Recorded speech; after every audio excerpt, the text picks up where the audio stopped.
Edmonton can win. They're the better team. They just have to not shoot themselves in the foot. And you look at games 1 and 3, and that's exactly what they did. Like, in a way, it's a wildly predictable first 3 games of this matchup.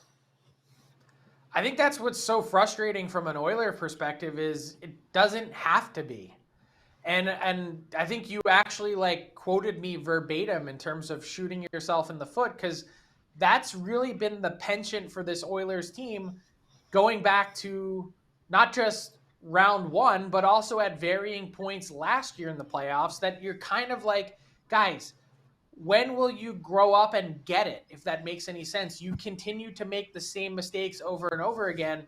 And that's sort of the tough thing to swallow, is that the margin for error becomes really thin. Like, I like the Kings, and I thought that the way that they approached the series was really smart, but Vegas has pieces that can kill you. And if you continue to open the door and you continue to make mistakes, pretty soon you find yourself in a position where you can't dig your way out of. You can't McDavid and Draisaitl it, to get back into play. And, that takes its toll. Are the Oilers obviously still very much in it? Of course. I expect them to be significantly better tonight. And I expect to see, I don't think we're going to get another game this series where McDavid and Draisaitl are both held off the score sheet. But that said, it's not just about 97 and 29. Tyler, I made the point earlier today on Daily Faceoff Live, like, if the Canes and the Seattle Kraken can get depth scoring, where is 100-point guy Ryan Nugent-Hopkins, and why doesn't he have a goal so far in these playoffs? And I know you guys love him, and that's great, but this is an incredibly disappointing playoff for him. And really, when you take out the maybe one signature moment that he had on last year's run, and it would have been in the Battle of Alberta, where is Ryan Nugent-Hopkins in the playoffs? Because the games that matter most and the moments that matter most, he seems to come up small. And it's not just him, so I'm not singling him out, but the rest of the team, where's the depth scoring that you need to be competitive? If Jordan Martinook can score 9 points in 4 playoff games, where are the rest of the guys on the Oilers?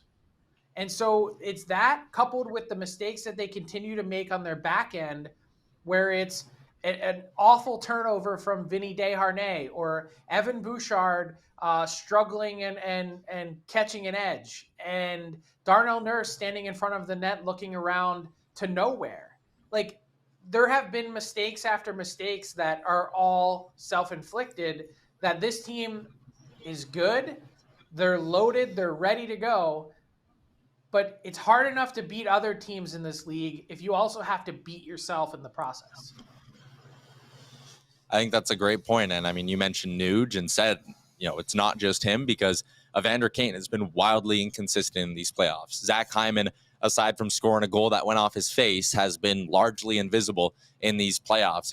It's been too many nights where way too many passengers, and as you said on the blue line too, nights where, whether it's Ceci, Desharnais, Nurse, whoever, there's 3 or 4 D-men that aren't doing their jobs to their fullest on any given night. And it's just, that's what's frustrating about this group, is they'll do that, and then the next night they'll go out and they'll look great. And it's part of the reason I'm fully expecting a win. This team hasn't lost back-to-back games, you guys, since February 25th and 27th.